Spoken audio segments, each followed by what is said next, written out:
네, 하나님 말씀 보시겠습니다. 말라기 4장 5절과 6절 말씀이고요. 네, 지난 주간에도 읽었던 본문이기는 한데요. 같이 좀 한번 보도록 하겠습니다. 같이 읽습니다. 시작. 보라, 여호와의 크고 두려운 날이 이르기 전에 내가 선지자 엘리야를 너희에게 보내리니 그가 아버지의 마음을 자녀에게로 돌이키게 하고 자녀들의 마음을 그들의 아버지께로 돌이키게 하리라. 돌이키지 아니하면 두렵건대 내가 와서 저주로 그 땅을 칠까 하노라 하시니라. 아멘. 우리는 주일날 아침에 성경적 세계관을 지금 살펴보고 있고요. 그러면서 이제 신구약 중간기를 살펴봅니다. 신구약 중간기라고 얘기할 때는요, 말라기에서 마태복음으로 넘어가는 요 기간을 얘기하는데, 성경으로 보게 되어지면 뭐 한 장밖에 차이가 나지 않지만은 역사적으로 볼 때는 400년이라는 긴 기간이 되어지는 시간이라 이렇게 얘기할 수 있죠. 그래서 요 신구약 중간기에는 그 성경은 이 기간을 침묵하고 있기 때문에 침묵기라라고 얘기를 하고 있습니다. 그래서 이 기간을 살펴보기 위해서는 성경의 자료들이 아니라 일반 역사들을 이렇게 좀 살펴봐야 될 필요가 있죠. 그 전에 우리가 지난 주간에는 그 하나님께서 보내신 선지자들을 통해서 하나님의 마음을 우리에게 이렇게 보여주셨잖아요. 그래서 하나님은 말씀 따라 살기를 원하시고, 근데 그 백성들은 자기 길을 가죠. 그래서 하나님 경고하시고 또 징계하신. 근데 그 징계 가운데도 하나님께서는 소망을 계속적으로 말씀하고 계시죠. 그래서 이 선지자들을 보내신 하나님의 마음은 우리에게 소망과 희망을 주시기 위함이라라는 그런 관점에서 좀 이렇게 살펴봤고요. 자, 오늘 이제 이 신구약 중간기에는 아까도 말씀드렸지만은 말라기 선지자의 활동 이후에 침례 요한의 등장하기까지. 그래서 말라기 선지자를 통하여 말씀하셨고 침묵하시다가 침례 요한을 통해서 회개하라 이렇게 하나님의 의도를 말씀하셨잖아요. 근데 이 400년 어간에는 하나님 어떤 말씀도 하시지 않았죠. 그래서 침묵기라 이렇게 얘기를 하고 신약과 구약의 중간에 해당되어지는 기간이라 해서 신구약 중간기라 이렇게 얘기를 합니다. 그런데 사실은 이 시대의 어떤 역사적인 상황이 신약 시대의 역사적인 배경이 되어진다라는 거죠. 그래서 이 신구약 중간기에 일어났던 일들을 모르게 되어지면은요, 신약 성경을 이해하는데 상당한 제약을 받을 수밖에 없다라는 거죠. 먼저 이 신구약 중간기로 일컬어지는 이 400년 동안에 유대인들 혹은 이스라엘 땅에는 어떤 일들이 있었냐 하면은요, 이제 그들에게는 굉장히 깊은 시련의 기간과 시험을 받는 시기였다라는 거죠. 성경에서는 그들이 포로로 잡혀갔을 때 고레스의 칙령으로, 그러니까 고레스의 허락으로 약속의 땅으로 돌아왔다 이렇게 얘기를 하고 있고요. 일시적인 회복과 부흥의 시기를 거칩니다. 그러면서 곧바로 그들 역시 타락하게 되어지는 이제 그런 이야기들로 성경의 끝을 맺고 있고요. 그 다음에 이제 오늘 이제 우리가 읽었던 대로 말라기 4장 마지막 부분에 보게 되어지면은 하나님께서 선지자를 보내 가지고 자녀의 마음을 아버지에게로 돌이키게 하고 아버지의 마음을 자녀에게 깨닫게 하실 거라. 이게 이제 많은 학자들은 이제 침례 요한의 등장으로 이 말씀을 이해를 하고 있는 것들을 이렇게 볼 수가 있고요. 그래서 침례 요한이 등장하기까지 이스라엘 땅에서는요 여러 가지 일들이 있었는데요. 그들이 하나님을 떠나게 되어지니까 다시 그 결과로 하나님의 징계가 있게 되어지죠. 그래서 그 땅에 계속적인 뭐랄까요, 그 정치적인 압제 그리고 포로된 상태, 어떤 면에서는 이제 그런 일들이 계속 이어지고 있다라고 이렇게 볼 수가 있죠. 그래서 이 약속의 땅에 들어와 있었지만 여전히 여러 제국들의 지배를 받고 있었던 것을 보죠. 그래서 이스라엘을 지배했던 제국을 보게 되어지면은 인류 역사의 가장 강대했던 제국들입니다. 첫 번째가 아수르 제국이고요. 그 다음에 바벨론, 세계사적으로는 신바벨로니아라고 이렇게 얘기를 하는 곳이고요. 그다음에 페르시아 제국, 그다음에 이제 헬라 제국, 그다음에 로마 제국으로. 그러니까 우리가 말로만 들어도 정말 어떤 면에서는요, 한 시대를 풍미했던 막강한 제국들의 영향을 받게 되어지고 지배를 받게 되어지는 그런 일들이 있게 되어지죠. 그렇기 때문에 그들의 현실은요, 굉장히 비참했다라고 이렇게 얘기할 수 있습니다. 우리가 알고 있듯이 식민 지배를 받고 있는 민족의 미래가 밝을 수는 없었고요. 현실이 어떤 면에서는 굉장히 비참할 수밖에 없었던 것들을 우리가 알 수가 있죠. 그러면서 그들은 좀 이런 고통을 느끼는 거예요. 왜냐하면은 역사의 주관자이신 하나님이 왜 이방 나라들 가운데서 자신들 약속의 민족인 자기들을 구원하여 주시지 않으시는지. 사실은 어떤 현실의 경런 그 현실적인 어려움보다도 이 영적인 목마름이 훨씬 더 컸다라고 할 수가 있겠죠. 오늘날도 우리가 그렇잖아요.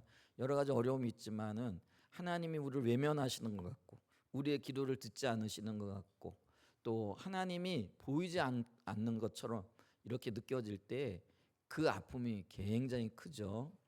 근데 이 이스라엘 백성들도 마찬가지였다라는 거죠. 그들은 하나님의 백성이요 하나님의 보호를 받고 있고 약속을 가진 민족이라는 자부심을 가지고 있었는데, 그들 현실 어디에 두요? 하나님은 선지자로도 말씀하시지 않으셨고 기도에도 듣지 않으시고, 오히려 수많은 고통과 어려움들이 이방 민족의 압제를 받고 있는 그런 현실들이 너무나도 비참하게 이렇게 느껴졌다라는 거죠. 그렇기 때문에 그들은 왜 하나님의 구원이 임하지 않는지, 그리고 선지자들이 약속했던 그 희망의 그리고 소망의 노래들, 그 소망의 약속들은 도대체 어디에 가 있는지, 어떻게 된 건지 도무지 이해가 되어지지 않는 상황들인 거죠. 그런 것들 때문에 많은 그런 뭐랄까요, 혼란을 겪고 있는 시기이기도 했다라는 거죠. 그럼에도 불구하고 그들은요 여전히 혈통으로는 아브라함의 자손이잖아요, 그들이. 그렇기 때문에 이 아브라함의 자손인 자신들을 통해서 하나님이 반드시 일하실 것이다. 여기서부터 어떤 그 희망이 또 어떤 사상이 이렇게 생겨나느냐면은요, 그걸 메시아 대망 사상이라 이렇게 얘기를 하는 거죠. 그래서 약속하신 것을 메시아가 오셔서 이루실 거라라는. 그래서 그런 소망, 그런 어떤 희망이 점점 그들 가운데 이렇게 넓게 또 깊게 자리하게 되어지는 좀 그런 시기를 이렇게 지내고 있었죠. 그러나 한편으로는 하나님은요, 그들이 혈통이 아니라 메시아를 믿는 사람들, 그러니까 유대인들은 자기들의 다윗의 후손으로 오시는 메시아가 자기들만을 위하여 올 거라고 생각을 하는 거죠. 그래서 로마의 압제로부터 자기들을 해방하고 하나님의 약속이 이루어질 그런 어떤 정치적이고 현실적인 그런 희망을 가지고 있었죠. 근데 그에 반해 하나님께서는 그들에게 메시아를 보내시지만은 이 메시아가 그들이 기대했던 대로 어떤 하나님의 일을 이루는 것이 아니라, 그리고 그 하나님의 의도대로 보내어진 메시아를 믿고 알고 깨닫는 그 사람들, 그걸 이제 유대인들과 이방인들이 합쳐진 교회라 이렇게 얘기를 할 수 있죠. 그리고 그 사람들이 혈통을 따라 이루어지는 하나님의 백성이 아니라 약속을 따라 이루어지는 진정한 의미에서의 아브라함의 진짜 후손이 되어질 것이다라는 계획을 가지고 역사를 지금 진행하고 계시다라는 것들을 이렇게 볼 수가 있죠. 그래서 갈라디아서 3장 29절에 보게 되어지면은요, 이제 이런 어떤 그들의 배경, 그들의 어떤 바램을 어떻게 하나님이 이끌고 계신가를 볼 수가 있는데요. 갈라디아서 3장 29절에 보면은 너희가 그리스도의 것이면 곧 아브라함의 자손이요 약속대로 유업을 이을 자니라, 이렇게 얘기를 하고 있는 것을 보죠. 그래서 혈통이 아니고요, 그리스도를 믿는 자들이 하나님의 약속을 이룰 거고 아브라함의 영적인 후손과 자손으로서 유업을 이어질 거라라는 거죠. 자, 그래서 하나님께서는요 왜 이런 일을 하셨느냐, 이스라엘이 반복적으로 불순종하죠. 그리고 하나님의 의도를 이루지 못했던 거죠.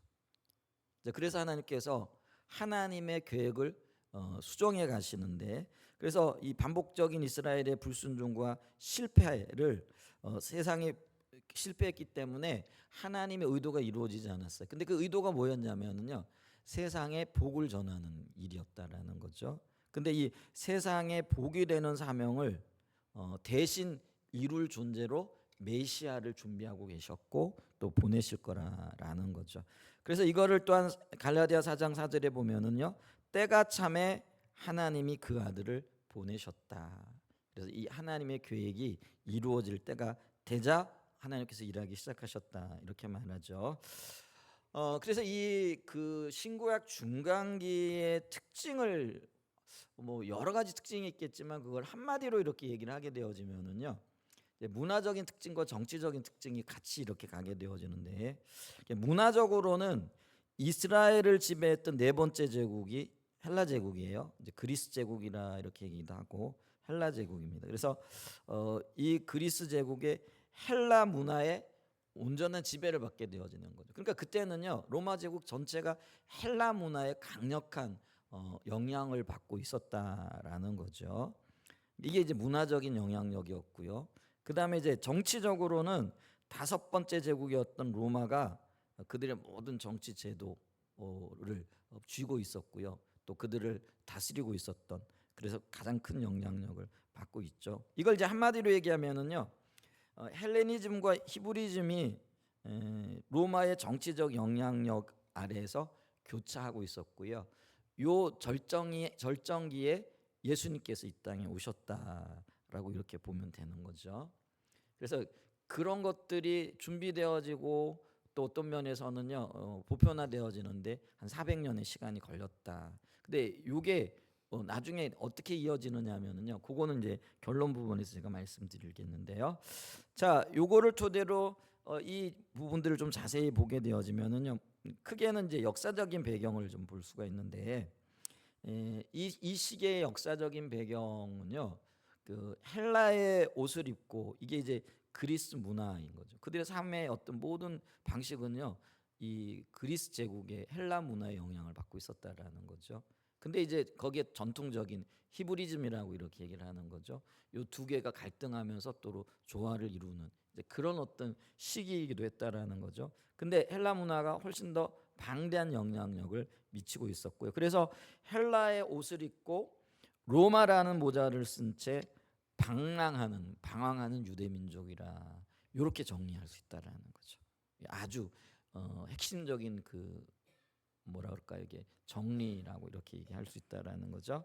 자, 그러면서 이런 것들을 토대로 먼저 정치적인 상황을 좀 보게 되어지면은요, 특별히 예수님이 오실 어간이 되어져서는요, 여러 그 제국들의 통치가 로마 제국의 통치로 이렇게 귀결되어지는 것을 이렇게 볼 수가 있고요. 그래서 대제국 로마의 통치하에 어느 정도 자치권을 유지는 하고 있었다라는 거죠. 이제 그래서 예를 들면 헤로드 왕이 유대를 통치하고 있었고요. 또 일부에는 그 총독이 통치를 하고 있었죠. 자치권이 유지되어졌다라는 거는요, 예를 들면 로마 제국의 반란을 일으키거나 어떤 제국의 운명을 가를 만한 어떤 그런 그 영향력이 없는, 위험이 없는 곳에는요, 어느 정도 자치권을 이렇게 행사를 했어요. 근데 그런 어떤 위험이 있는 지역에는요, 반란이나 이런 기미가 보이거나 또 그런 어떤 요소들이 있는 곳에는 직접적인 총독을 보내서 통치를 했다라는 거죠. 그 이스라엘을 이렇게 지배했던 강대국 가운데 다섯 번째가 로마 제국이라 이렇게 얘기를 했잖아요. 근데 이 로마 제국은요, 역사상 가장 강력한 통치 기반을 가졌던 제국이라 이렇게 얘기할 수 있고요. 오늘날로 얘기하면은요, 유럽과 아시아, 아프리카 3제국을 다 이렇게 다스렸던 엄청난 제국이었던 것을 보죠. 그래서 이 지중해 전역을 통치했던 대제국이었죠. 근데 그들은 강력한 법이 이렇게 있었고요. 그래서 오늘날도 우리가요, 그 이 법 체계는 로마법을 따르고 있죠. 그래서 이때 이 로마법이 굉장히 발달되어져 있었어요. 근데 이 법이 굉장히 어떤 면에서는요, 뭐 이성적이고 합리적이었던 법인 것을 보게 되고요. 그다음에 이 법에 의한 통치를 기반으로 했기 때문에 나름대로 굉장히 정의로웠던 나라였다라는 거죠.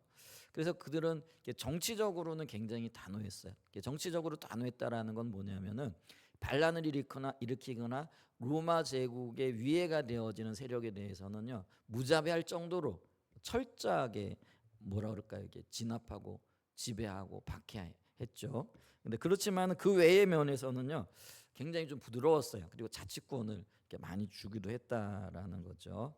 그래서 비교적 반란이 일어날 수 있는 소지가 적은 지역에는 우리가 분봉왕 이래 가지고요. 예를 들면은 성경에 등장하는 분봉왕의 대표적인 사람이 헤로드 왕이었다. 이렇게 얘기할 수 있고요.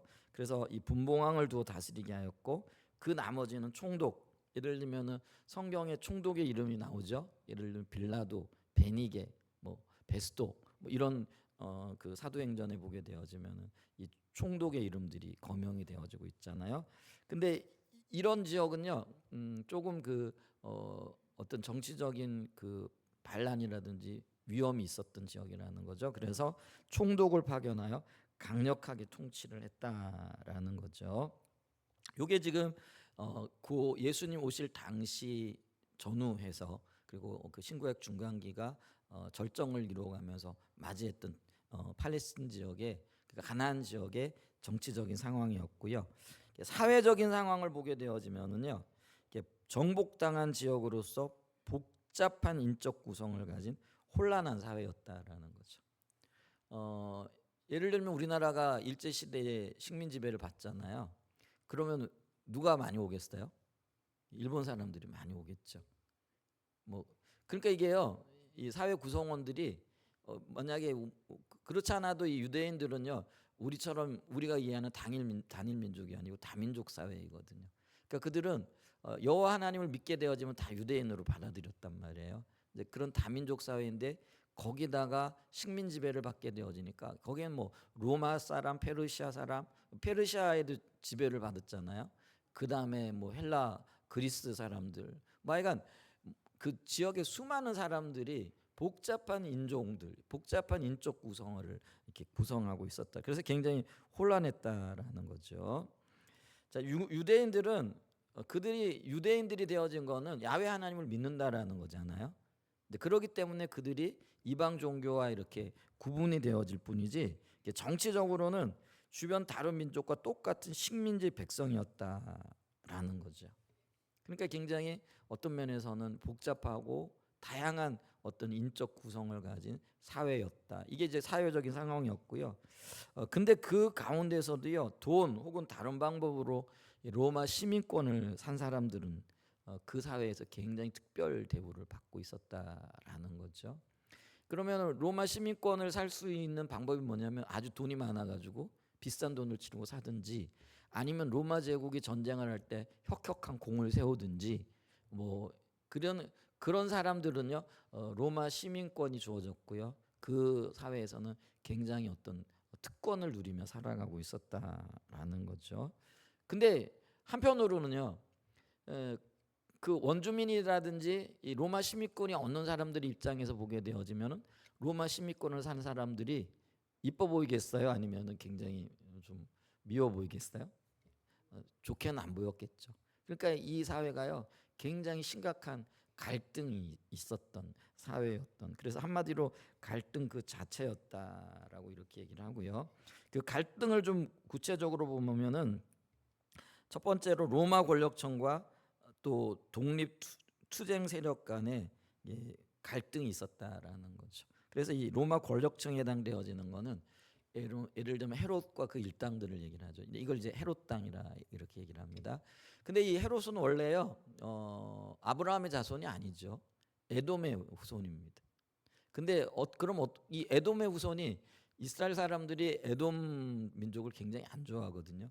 근데 어떻게 헤롯의 통치를 받고 왕이 되어졌느냐? 이 헤롯이 이두메 지역의 사람으로서 사업가였어요. 그러니까 무역을 하는 사람이었는데 무역을 해가지고 굉장히 돈을 많이 벌었어요. 그래서 그 돈을 이용을 해가지고 로마 사람들과 교제 관계를 형성을 하게 되어지는 거죠.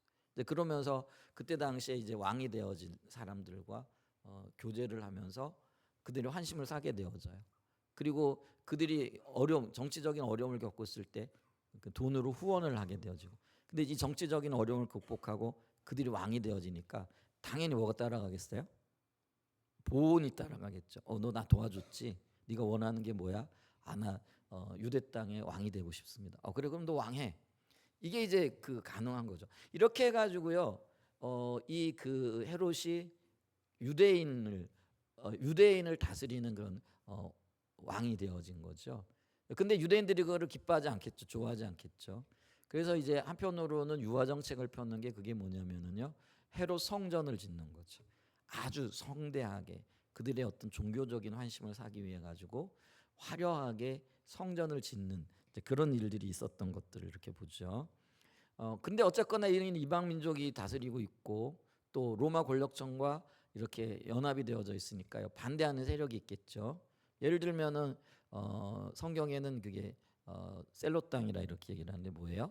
그게 열심당원들이었다라는 거죠. 열심당원들을 다른 말로는 뭐라고 얘기를 했냐면 시칼이라 이렇게 얘기를 했는데, 시칼이라는 건 뭐냐면 그들의 품속에 요만한 칼을 품고 다니는 거죠. 그래서 칼을 품고 다니다가 어떻게 하는 거예요? 암살 대상자가 나타나거나 아니면 제거 대상이 나타나잖아요. 그러면은 칼로 테러를 하는 거죠. 죽이는 거죠. 그들은 그렇게 로마 세력에 혹은 로마 세력에 협조하는 세력에 그 투쟁을 하는 이제 그런 일들이 있었죠. 그러니까 굉장히 정치적인 갈등이 있었고요. 이제 그 다음에 그 시기에 신구약 중간기에 이런 여러 가지 정치적인 사회적인 상황하에 쉽게 얘기하면은 오늘날 얘기하면은 분당들이 생겨나요. 그러니까 당파, 정파들이 생겨나는 거죠. 그러니까 오늘날 우리나라에 어떤 당이 있어요? 예를 들면은 국민의힘, 또 민주당이 정식 명칭이 어떻게 되는지 모르겠는데, 그 다음에 뭐 민주정의당, 뭐 이런 식으로 여러 정당들이 생겨나잖아요. 근데 이 시기에도 여러 정당들이 가나안 땅에 생겨났는데요. 대표적인 정당이 우리가 흔히 듣고 있는 바리새파입니다.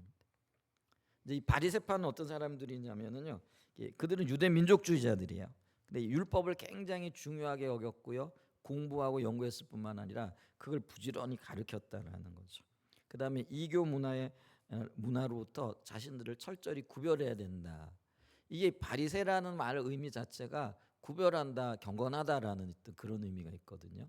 이제 그런 어떤 운동을 주로 했다라는 거예요.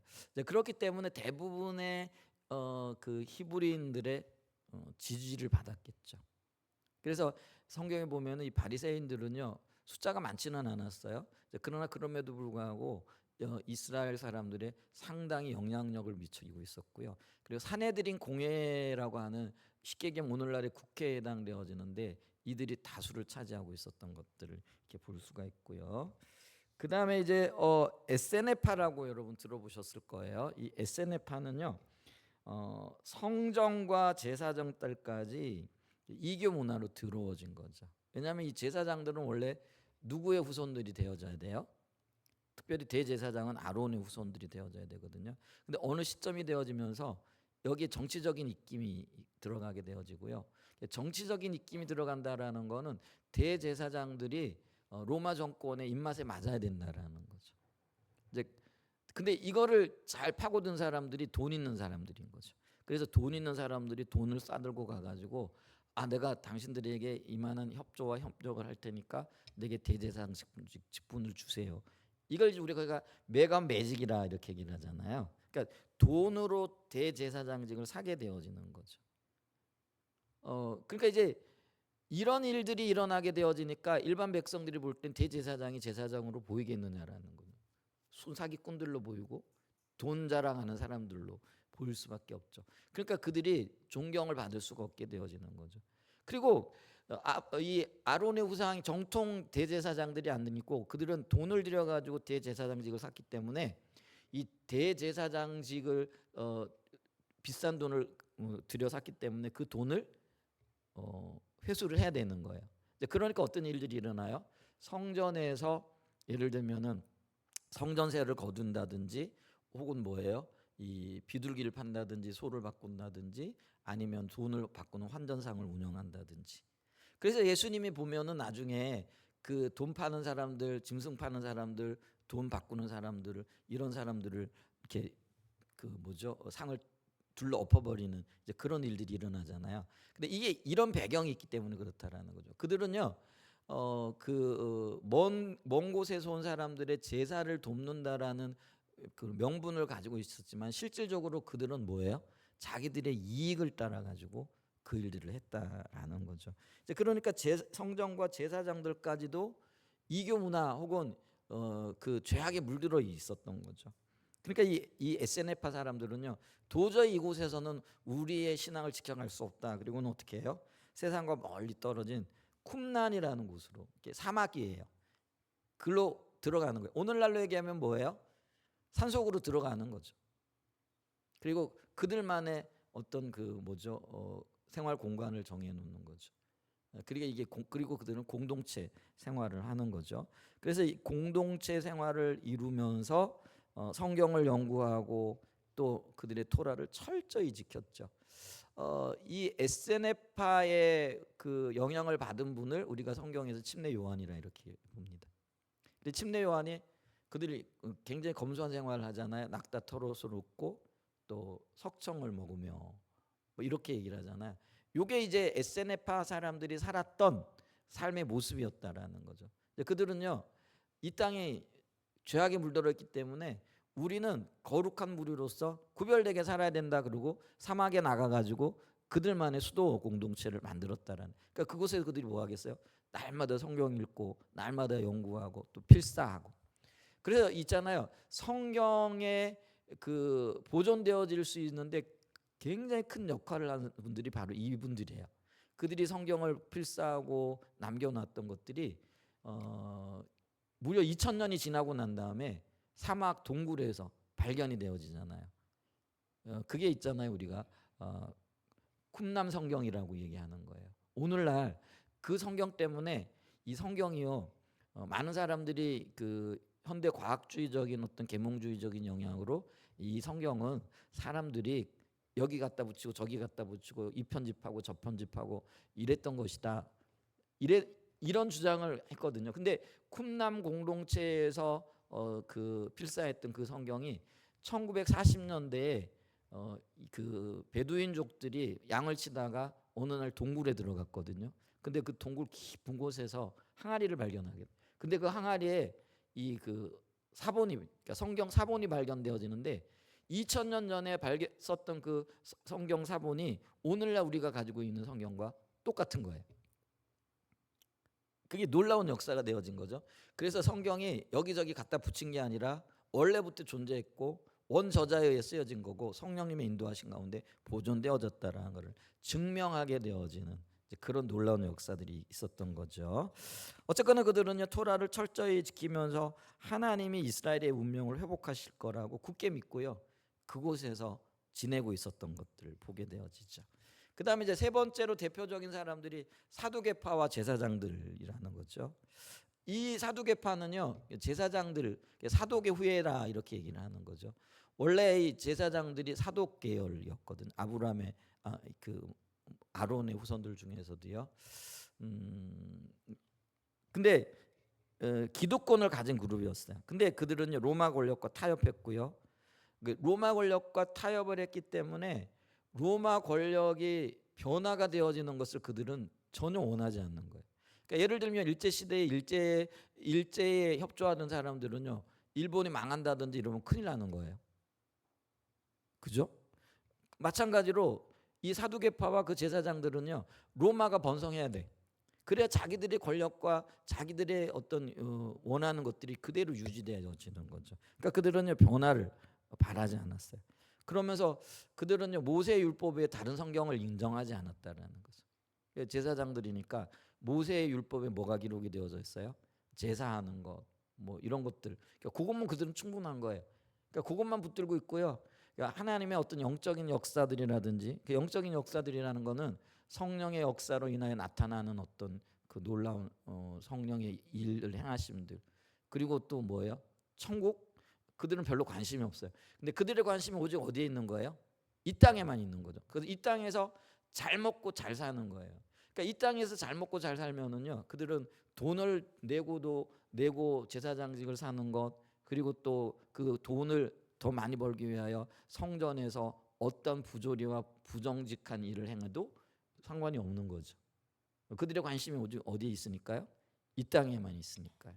그게 오늘날 근데 우리가 그리스도인의 삶의 모습 속에서도 이게 보여지잖아요. 근데 그게 아니거든요. 이 땅이 다가 아니라는 거죠. 우리에게는요, 영적인 세계도 있고요, 부활도 있고요, 하나님이 다시 오셔서 우리의 행한 대로 갚으실 것에 대한 분명한 하나님의 약속이 우리를 기다리고 있다라는 거죠. 근데 어쨌거나 이 그 가나안 땅에 이런 세력들이 있었다라는 거죠. 그 다음에 이제 열심당이라고 이렇게 얘기할 수 있는, 우리가 아까 셀롯 땅 이렇게 얘기를 하는데요. 로마로부터 독립하기 위한 이 무장 세력들인 거죠. 야, 모여라, 우리 이러면 안 돼. 그러니까 오늘 우리 일제 시대 때 대항했던 그 독립군 단체들 있잖아요. 군대를 조직하고 광복군이잖아요. 쉽게 얘기하면은 우리는 총과 칼로 싸워야 된다, 이러면서 무장 봉기를 한 사람들이, 이게 이제 열심당원이죠. 그래서 예수님의 제자들 중에도 이런 분들이 있었잖아요. 시므온 같은 이게 열심당원 출신이었다라는 거죠. 그래서 그들은 독립을 위한 무장을 하고요, 혁명을 일으켜서 나라를 독립하려고 하는 그런 운동을 했다라는 거죠. 근데 그 외에 보통 사람들도 있을 거 아니에요.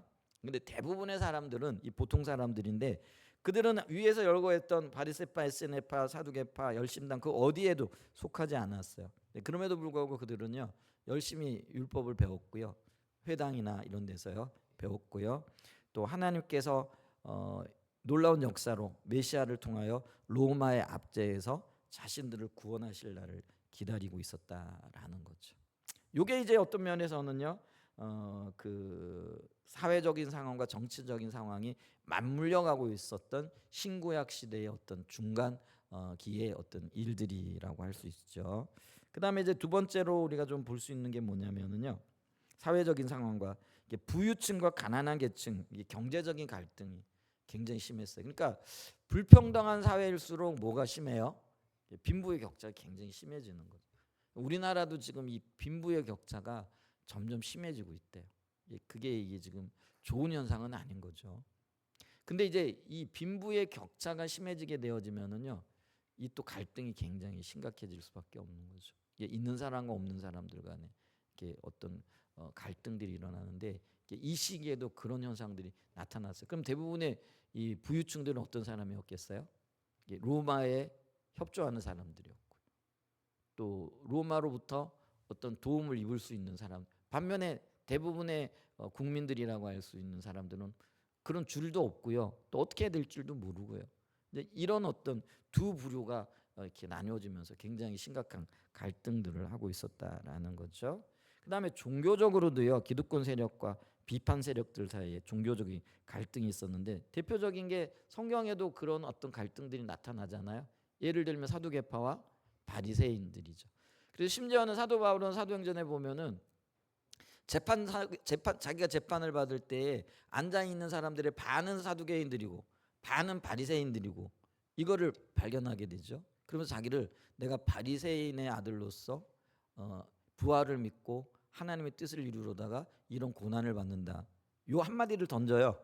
그랬더니 바리새파라는 그 말 한마디 때문에 바리새인들이 벌떼같이 일어나는 거죠. 그러면서 저 사람 우리가 보니까 죄가 없다, 놔줘야 된다, 뭐 이러면서 막 그 법정에서 막 큰 소동이 일어나잖아요.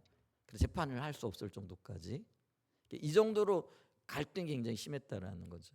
사도 바울이 그걸 이용했는지 안 했는지는 잘 모르겠어요. 그냥 자기 신앙 고백을 한 건지 아니면은 어떤 재판에 어떤 영향을 주게 하려고 하는 의도가 있었는지 모르겠지만은, 하여간 어떤 면에서는 그런 것들이 역사적인 배경이고 사회적인 갈등의 배경이라는 거죠. 이제 그런 것들이 존재하고 있었다. 그래서 이게요, 사도 바울의 때뿐만 아니라 벌써 이 신구약 중간기에 이게 사회 전반에 이런 현상들이 나타나고 있었다라는 거죠. 자, 그러면서 우리가 여기서 유대인들이 가지고 있었던 그때 당시에 어떤 사람들의 신앙관에 대해서 좀 몇 가지를 살펴봐야 되는데요. 그들은 일단은요 유일신론을 믿었어요.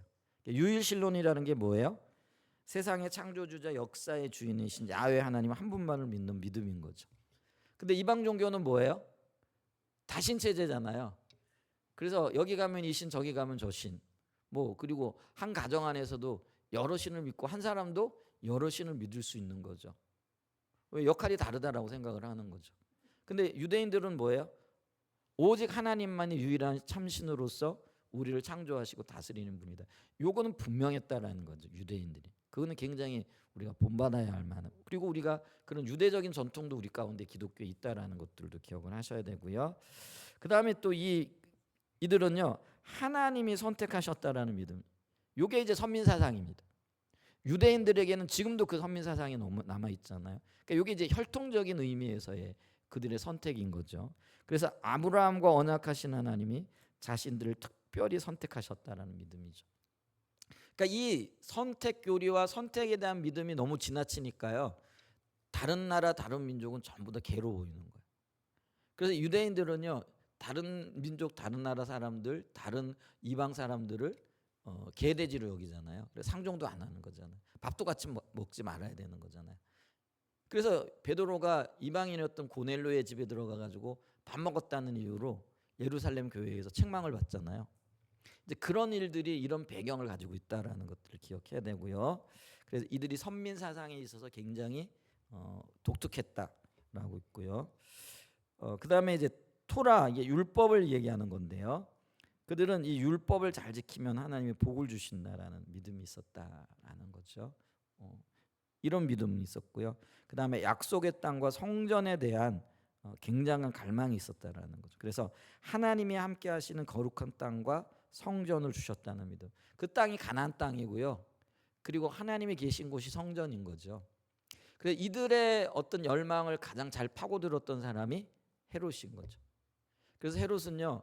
그들의 열망 그러니까 이게 정치적인 환심을 사기 위해서요. 엄청난 그 공사를 벌이는 거죠. 이 헤롯 성전이요. 무려 70년간 100년 가까이 계속적으로 확장되어지면서 지어지는 거죠. 원래 그 솔로몬 성전이나 수룹발벨 성전에 비하면은요. 엄청나게 화려한 거죠. 그래서 성경에 보면 베드로가 예수님 보고 저 성전 좀 보십시오. 얼마나 화려한지 자랑하잖아요. 자부심을 가지고 있는 거죠. 성전에 대한 자부심을. 근데 하나님이 돌 위에 예수님이 그 제자들에게 돌 위에 돌 하나도 남지 않게 될 거라 이렇게 말씀하시고요. 실제로 AD 70년에 디도 장군에 의해 로마의 장군이죠. 나중에 이 디도가 로마의 황제가 되어지는 사람인데요. 그 헤롯 성전이 무너지죠. 유대인들의 반란을 진압하기 위해 가지고 그러면서 그 불타 없어졌을 때 성전 기명들이 금이잖아요. 근데 불에 금이 녹게 되어지면서요. 그게 돌 사이로 끼어들게 되어지는 녹아내리는 거예요. 그러니까 그들이 금을 찾기 위해 가지고요. 모든 돌을 파헤쳐 버리는 거예요. 그래서 돌 위에 돌 하나가 남게 되어지지 않는 그 예언의 말씀이 그대로 성취되어지는 이런 일들이 있었던 것들을 이렇게 보게 되어지고요. 근데 이 헤롯 성전이 지어진 이유가 뭐라고요? 유대인들의 땅과 성전에 대한 갈망 이거를 충족시키기 위하여 그런 일을 했어요. 왜냐하면 자기가 정통성이 없거든요. 자기는 유대인이 아니거든요. 그런 것들이 있고요. 그 다음에 이제 다섯 번째로 그들의 신앙관의 독특성을 보면 하나님이 미래에 이루실 구속에 대한 소망을 가지고 있었다라는 거죠. 하나님은 언약에 신실하시며 이스라엘 통해 세상을 회복하실 것이라는 믿음이 있었고요. 이게 이제 메시아 대망 사상으로 이어지게 되어진다라는 거죠. 그래서 이 시기에 이들은 하나님 나라를 향한 소망을 가지고 있었는데요. 많은 유대인들은요. 하나님이 메시아를 보내셔서 로마 제국을 무너뜨리고 이스라엘을 구원해 주기를 기대하고 소망했다라는 거죠. 그래서 오랫동안 자신들을 괴롭힌 로마가 질그릇처럼 산산이 부서지기를 바랬고요. 그리고 이제는 그 이스라엘이 자기들이 그 로마의 제국을 무너뜨리고 그동안 자신들을 다스렸던 다른 나라들을 통치하게 될 것이라고 기대하고 믿었다라는 거죠. 그들은 메시아가 다윗 왕조의 후손으로 기름 부음 받은 왕으로 이 땅에 와서 로마 군대와 맞서 싸워 이스라엘을 해방시킬 것이라고 믿었다라는 거죠. 그래서 예수님이 병자들을 고치고 놀라운 기적을 행하고 또 먹을 것을 제공하시잖아요. 오병이어의 기적 이런 것들을. 그러니까 그들은 예수님을 정치적인 메시아, 그들을 로마의 압제로부터 해방시켜줄 그런 메시아로 기대를 하게 되어지는 거죠. 근데 그게 한껏 부풀러 오르거든요. 근데 일순간에 그게 무너지잖아요. 예수님이 십자가에 그러니까 그 못 박혀 죽으심으로. 그러니까 그들이 다 예수님을 떠나게 되는. 야, 우리가 기대하고 우리가 원했던 정치적인 메시아 로마로부터 우리를 압제하고 해방시켜주고 우리가 그들을 다스릴 이 메시아의 왕국 이거를 고대하고 있었는데 예수님은 와가지고 내가 십자가 져야 될 거야, 내가 죽어야 될 거야 이러면서 정치적인 것과는 전혀 상관없는 말씀들을 하시는 것 같으니까요. 심지어는 예수님의 메시아라는 것을 가장 먼저 알아봤고 말했던 침례 요한조차도요 예수님을 의심하게 되어지는 그런 사건들이 있었던 것들을 이렇게 보게 되어지죠. 그렇기 때문에 그들에게 있어서는요 이 고난받는 메시아 상상할 수도 없었던 얘기인 거죠. 근데 성경은요 메시아가 이 땅에 오는데 그가 영광으로 오시고 심판주로도 오실 거예요. 근데 그분이 고난받는 메시아가 될 것이라고는 도저히 이해할 수가 없는 거죠. 근데 이게 이제 하나님 나라에 대한 이해가 정확하지 않았기 때문에 그렇다. 아니 그때는 그게 온전히 계시되어지지 않았기 때문에 그렇다라는 거죠. 하나님의 나라가 두 단계에 걸쳐서 온다라는 거예요. 첫 번째는 구원을 위하여 오시는 거고요. 두 번째는요 심판을 위해 오신다라는 거예요. 그러니까 이 구원을 위한 전제 조건으로는 십자가와 부활이 필요한 거예요. 아멘. 우리의 죄가 사함 받아야 되잖아요. 거기에 고난의 주님이 필요한 거예요. 그 다음에 심판의 하나님, 심판의 주. 이때는 뭐예요? 모든 세상 권력들을 무너뜨리시고 하나님의 왕국을 세우시는 이게 재림의 때에 오는 거예요. 그래서 이거를 조지 레드라는 분은 이미와 아직이라는 개념으로 이걸 설명하고 이미 이 구원의 하나님으로서는 고난의 종으로 우리에게 오셨다. 근데 아직까지 재림주로서 심판하실 하나님은 오시지 않았다라고 이렇게 얘기를 하는 거예요. 그리고 우리가 지금 이제 기다리는 건 뭐예요? 진짜 유대인들이 그렇게 고대하고 기대했던 재림의 하나님, 심판의 하나님, 세상의 모든 질서를 새롭게 하실 하나님을 기다리는 거예요. 근데 유대인들은요. 요 두 단계로 오시는 하나님에 대한 하나님 나라에 대한 이해가 없었어요. 그래서 그들은 너무 앞서간 거죠. 그러니까 이 심판주 또 새롭게 하실 그 하나님을 기대하고 있었는데 예수님 오셔가지고 나는 십자가를 져야 돼. 나는 고난을 받아야 돼. 뭐 이게 도무지 이해가 안 되어지는 거죠. 근데 성경에는 분명히 그걸 이야기하고 있다라는 거죠. 이사야 53장 3절을 보면은요. 이사야 53장 3절에 이렇게 얘기해요. 그는 멸시를 받아 사람들에게 버림을 받으며 여기서 그는 누구를 얘기하냐면 메시아를 얘기한다는 거예요. 그러니까 메시아 그는 멸시를 받아 사람들에게 버림을 받았으며 강고를 많이 겪었으며 질고를 아는 자라 마치 사람들이 그에게 얼굴을 가리는 것 같이 멸시를 당하였고 우리도 그를 귀히 여기지 아니하였도다.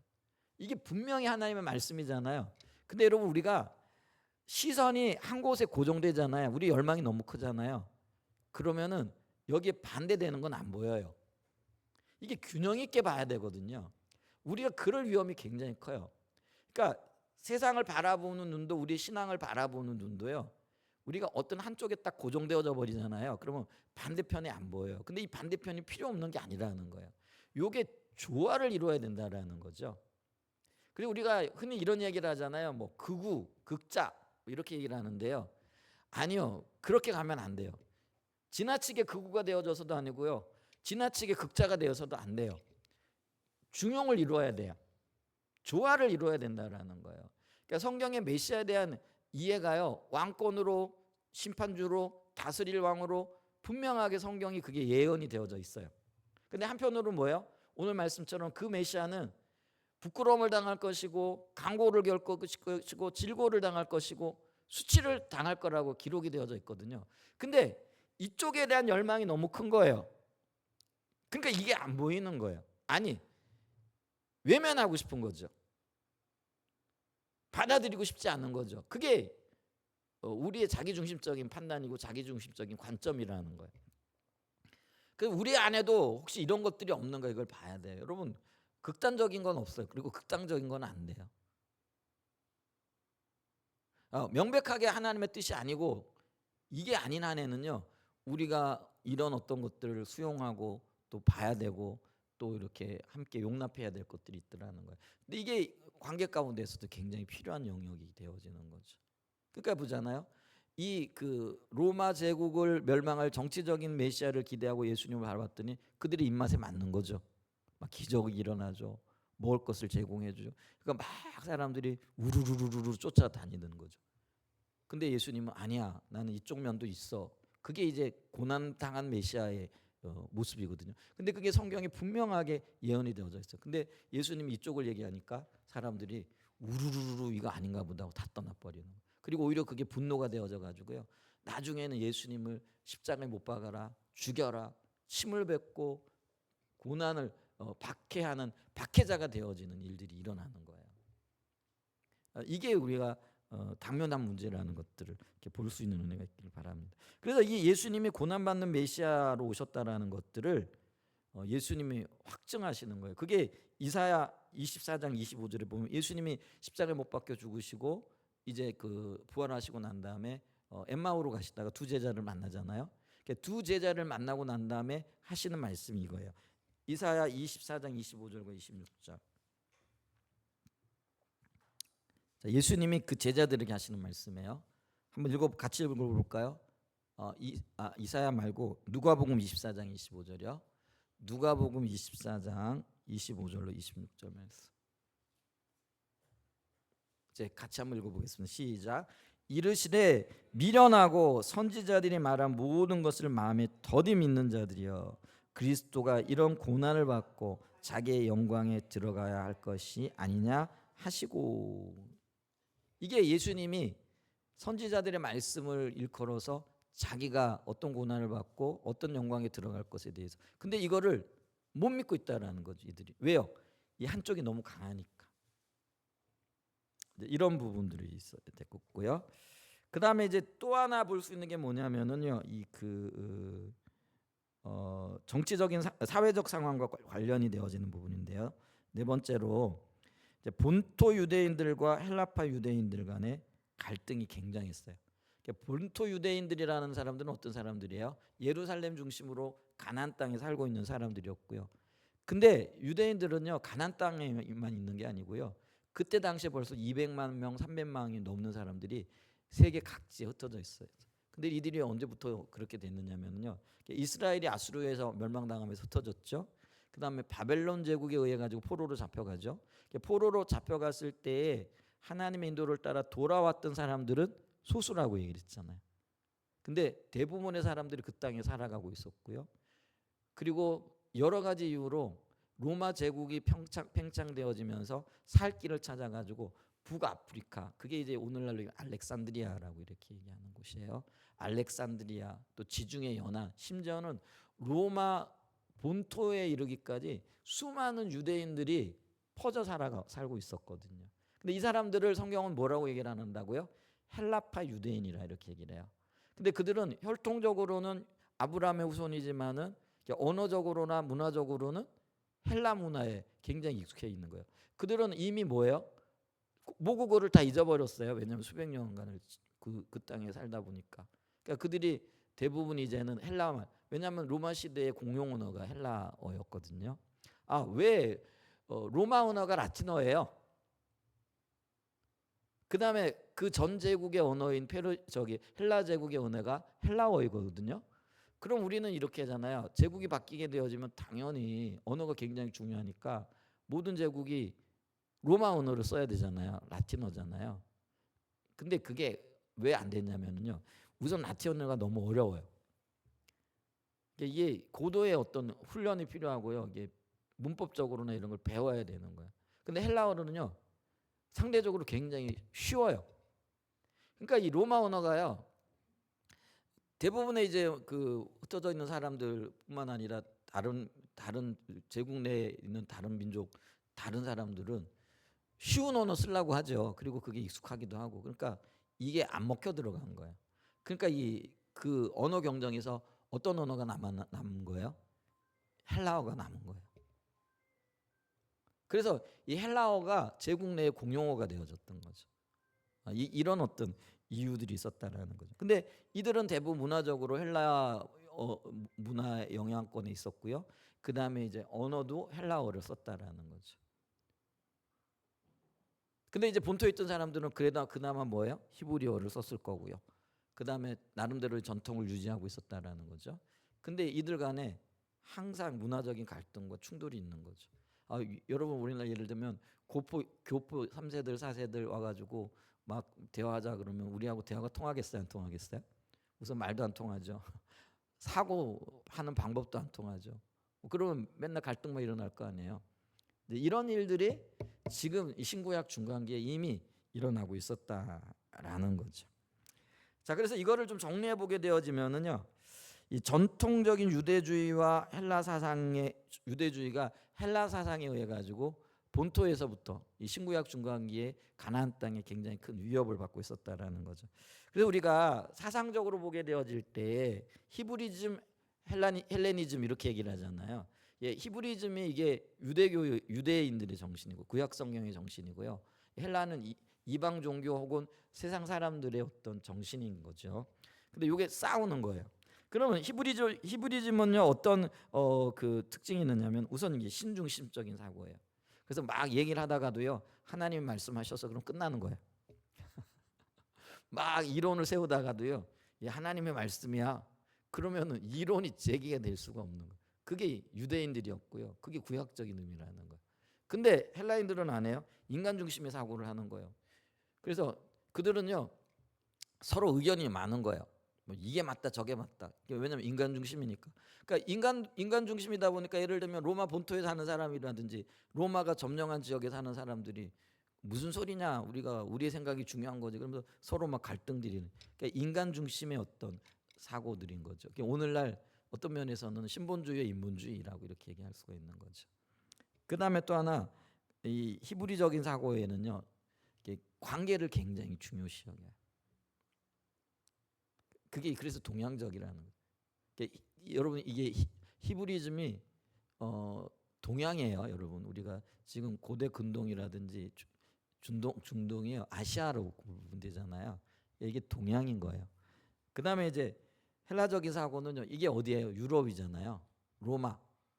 그 다음에 그리스, 마케도니아. 원래 이 알렉산더는요. 이 헬라 제국을 건설한 사람인데 그리스 사람은 아니에요. 근데 그 마케도니아인데요. 마케도니아는 오늘날 왜 그리스 저 동쪽으로 있는 산악 지역에 있는 지역이거든요. 근데 마케도니아 사람인데 그의 스승이 누구냐면은요. 그리스의 굉장히 유명한 철학자 아리스토텔레스예요. 그러니까 아리스토텔레스로부터 문화적인 영향을 받았고 학문을 배웠어요. 그러니까 이는요. 그 그리스에 대한 어떤 동경이 있었던 사람이고요. 그 문화에 대한 자부심이 있었어요. 그래서 그는 헬레니즘 문화, 헬라 문화로 세상을 통일하고자 하는 야심을 가지고 있었던 사람인 거죠. 물론 이제 오늘날 보면 이 마케도니아도 넓게 보게 되어지면 뭐 그리스 지역에 포함이 되어질 수는 있지만은 엄격하게 따지면은 예를 들면 경상도와 전라도가 다르듯이 문화권이 다른 곳이에요. 그런데도 그는 이 그리스의 영향을 받았는데요. 근데 이 유럽이잖아요. 근데 유럽의 사고는 뭐냐면은요. 개인주의라는 거예요. 개체 중심이라는 거예요.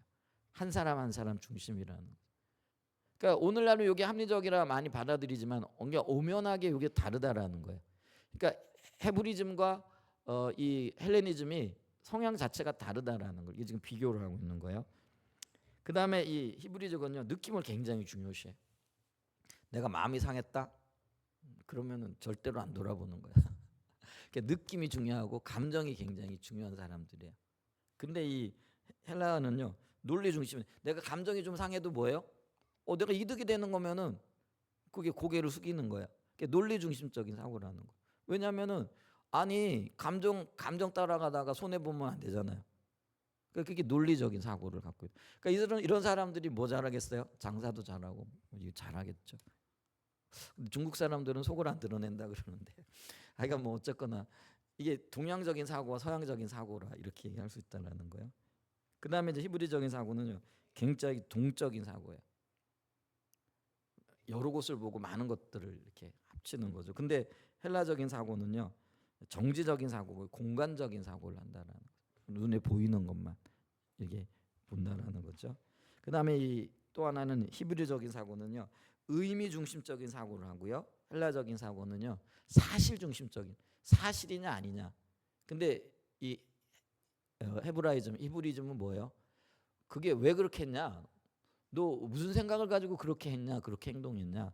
이게 굉장히 중요한 거예요. 그러니까 의미가 굉장히 중요한 거예요. 근데 이 헬라적인 어떤 사고에서는요, 의미 별로 중요하지 않아요. 너 왜 그렇게 행동했어? 그 행동이 중요한 거예요. 행동에 따른 결과도 책임을 져야 되는 거예요. 이런 어떤 특징들이 있다라는 거죠. 그래서 이 두 개의 전혀 다른 문화와 사상이 지금 어디에서 부딪히는 거예요? 신구약 중간기에 예루살렘을 중심으로 한 가나안 땅에서 이게 첨예하게 대립을 하게 되어지는 거죠. 이러니까 혼란스럽고, 이러니까 굉장히 어떤 면에서는요, 이 역동적이면서도 혼란스럽고, 혼란스러우면서도 갈 길을 잃고 있는 이런. 그래서 지중해 연안에, 그리고 이렇게 이런 어떤 상황 가운데 지중해 연안에 있는 각 민족들은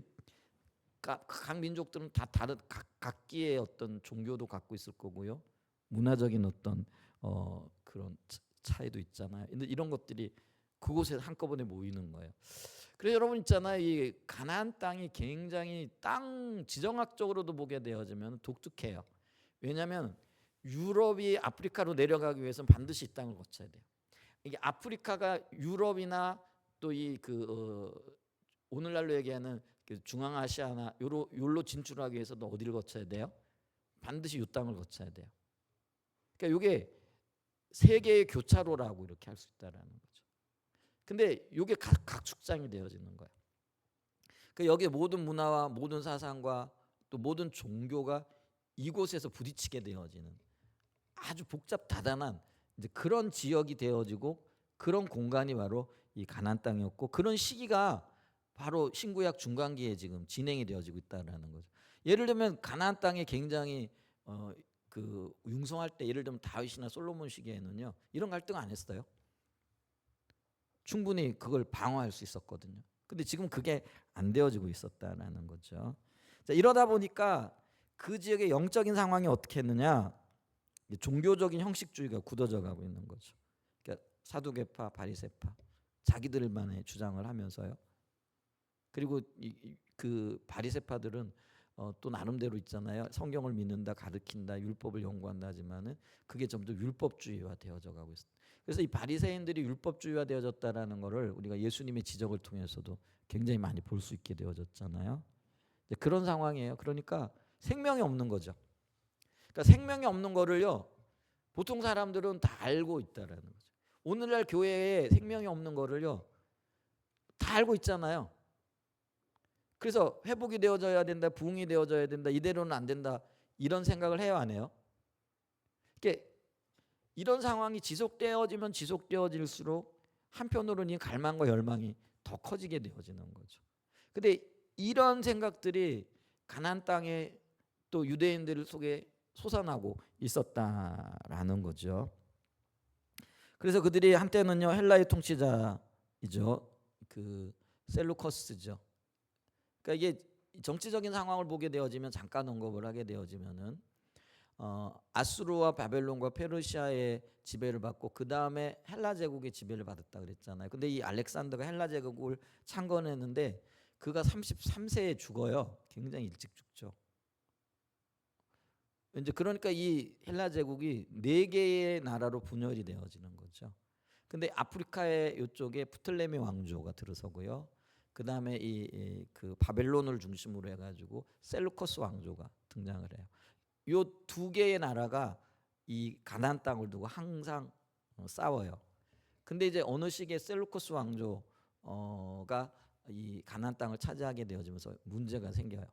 이제 그들은 이 헬라 문화를 더 적극적으로 세우기 위해 가지고요, 그들의 문화, 종교 이거를 더 전면에 내세우게 되어지죠. 이제 그러면서 이 가나안 땅에 있었던 그 유대인들의 종교를 무시를 해요. 그러니까 어떤 무시를 하느냐면요, 성전에다가 제우스 신상을 세워놓고 거기다가 돼지피로. 그러니까 이 유대인들은 돼지피를 굉장히 혐오하거든요. 돼지라는 짐승 자체를, 요즘도 돼지고기 안 먹잖아요, 그들은. 돼지고기 자체를 굉장히 하는데, 근데 이 제우스 신상을 세워놓고 그들이 그렇게 거룩하게 여기고 그렇게 소중하게 있는 성전에서 돼지피로 제우스 신상에 예배를 드려버린 거예요. 그러니까 그들이 화가 나가지고요, 혁명을 일으켜요. 그게 이제 마카비 혁명이라. 마카비 혁명이 성공을 하게 되어지면서 한 100년 정도는 이들이 독립을 하게 되어져. 그러면서 그들이 다윗의 후손이 아닌 이 다른 사람들이 세운 하스몬 왕가를 세우게 되어져요. 이제 하스몬 왕가를 세우면서 그들이 제사장의 역할과 그 다음에 그 왕의 역할을 동시에 수행하려고 하는 거죠. 이제 그런 일들이 이렇게 일어나요. 근데 이들은요, 그 정치적인 뿐만 아니라 대제사장의 역할까지도 감당하겠다고 나서게 되어지죠. 그런 와중에 그들이 그 에돔 헤롯 왕가의 헤롯의 협조를 등에 업고 그 로마를 등에 업고 헤롯이 유대 땅을 점령을 하게 되어지는 거죠. 그러면서 그가 이제 왕이 되어지는 이제 이런 일들이 생기게 되어지는 거죠.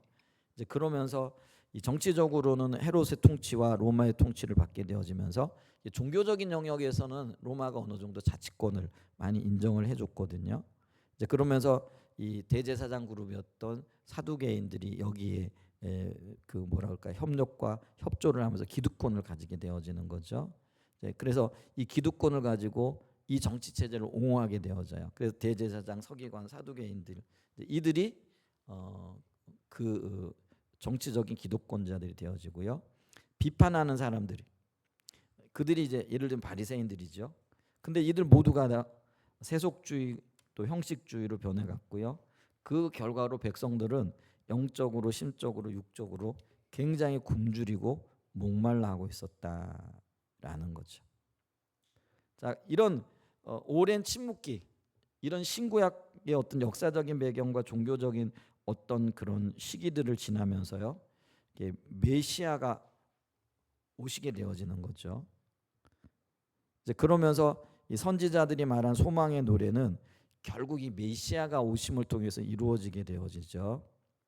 이제 그러면서 이 하나님 나라 회복된 세상 이거를 이제 이루실 거고요. 그거 기대하죠. 근데 이제 여기서 아까 말씀드렸지만 이들이 그런 하나님 나라를 기다리고 메시아를 기다렸는데, 그러나 그들은요 여전히 유대인들만의 민족, 유대인들만의 세상, 유대인들만이 통치하시는 그런 세상을 꿈꾸고 있었다라는 거죠.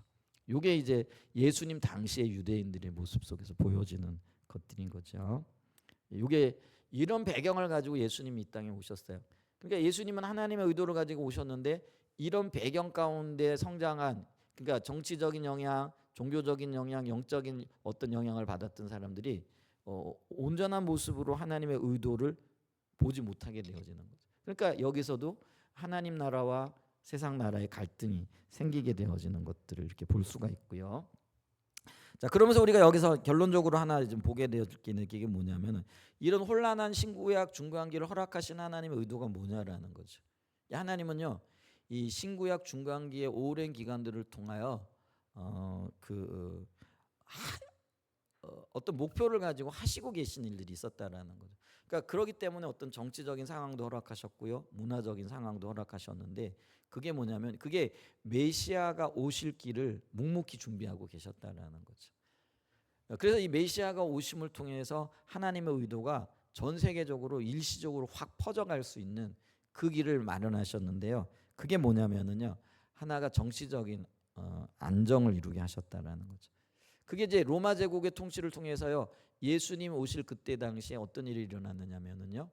우리가 왜 옥타비아누스라고 이렇게 얘기를 하죠.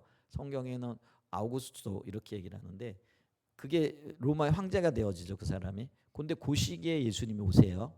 근데 그 시기가 로마가 대제국을 이루면서 정치적인 안정을 이루게 되어져요.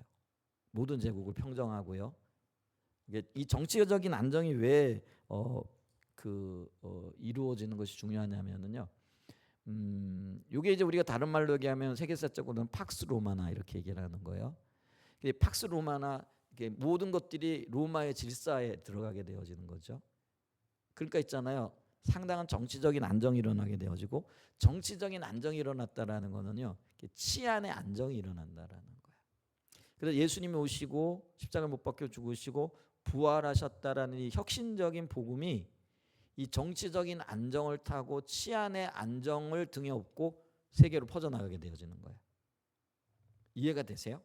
그러니까 여러분 보세요. 이 로마 제국이라는 방대한 제국에 복음이 증거되어지는데 이 로마 제국의 정치적인 안정이 결정적인 역할을 한다라는 거예요. 만약에 그렇지 않았으면 사도 바울이요, 못 나가는 거예요.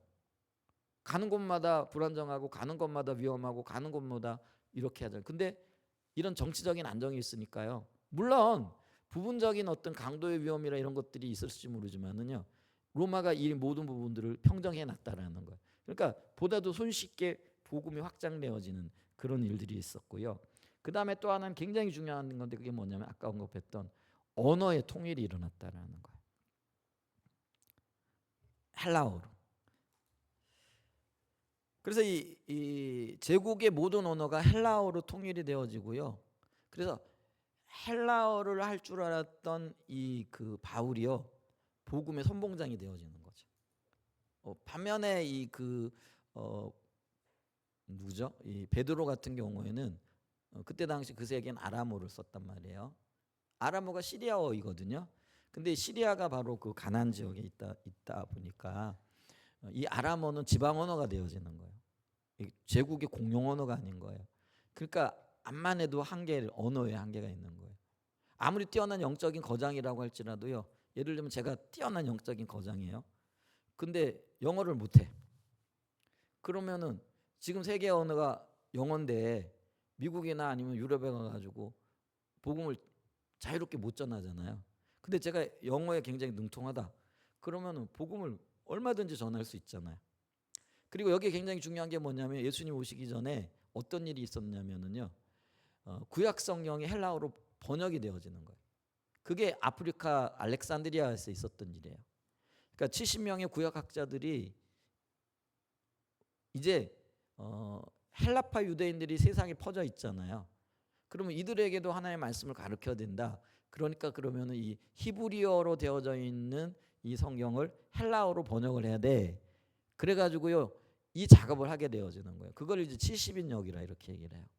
오늘날 많은 성경들이요, 이 70인역을 토대로 번역이 되어지고 있는 것들이 있거든요.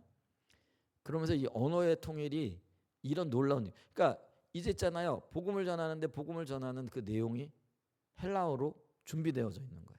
성경이 헬라어로 번역이 되어져 있는 거예요. 그걸 들고 가서 마음껏 복음을 전하게 되어진 그런 일들이 있었다라는 것이죠.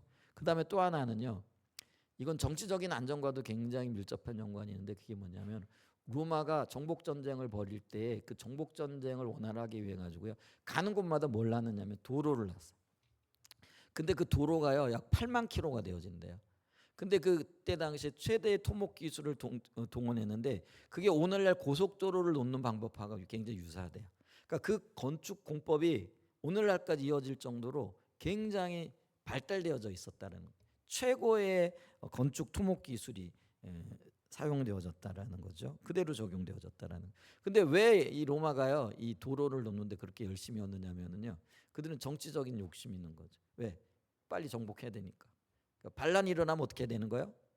빨리 가야 되는 거예요. 그러니까 어디서 났다, 부산에서 뭐 났다 그러면은 이 경부고속도로를 타고 그냥 내려가야 되는 거예요.